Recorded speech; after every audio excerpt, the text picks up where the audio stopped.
aangekondigde staking van werknemers van de raffinaderij is afgeblazen. Gisteren kondigden vakbonden een manifestatie aan omdat de salarissen van de werknemers niet zou kunnen worden gegarandeerd. Dit in verband met problemen bij de Girobank. Door tussenkomst van de regering is nu geregeld dat alle betalingen die aan de raffinaderij moesten worden gedaan via de Girobank nu via andere banken zullen worden gedaan. Daarmee is de actie afgeblazen. Zoals bekend hebben boze werknemers van de raffinaderij gisteren een manifestatie aangekondigd. Daarop heeft de regering laten weten niet te tolereren dat mensen de openbare orde belemmeren.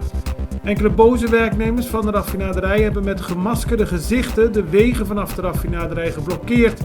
Ook zouden medewerkers zijn bedreigd die benzine naar pompen wilden brengen. De regering laat weten dat niet te tolereren en waar nodig is op te treden.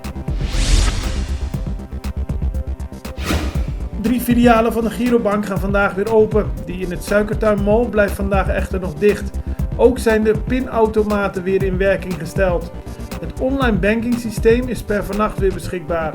Zoals bekend blokkeerde de bank afgelopen dinsdag alle haar rekeningen omdat er een run op de bank was ontstaan. Nu de Girobank weer open is, adviseert de bank rekeninghouders om niet in één keer al het geld van de rekening te halen. Ook wordt geadviseerd transacties via internetbankieren te doen in verband met de veiligheid. Daarnaast waarschuwt de bank voor storingen als te veel personen tegelijkertijd gebruik maken van de services van de Girobank. De politie heeft aangekondigd aanwezig te zijn bij de filialen om een oogje in het zeil te houden. Een Curaçaose man is deze week in de Dominicaanse Republiek om het leven gebracht. Het zou gaan om Evi Hato, zo meldt de Extra vandaag. De man zou met zijn echtgenote enkele dagen zijn ontvoerd voordat hij werd omgebracht.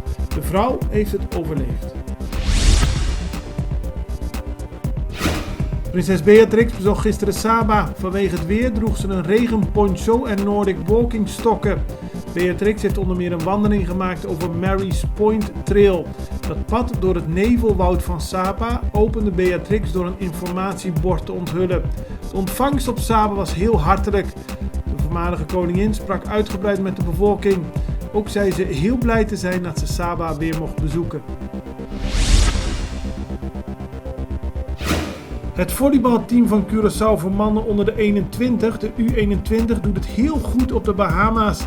Daar worden Caribische kampioenschappen volleybal gehouden en Curaçao heeft gewonnen van Trinidad en Tobago. Dat betekent dat ze in de finale staan tegen Barbados.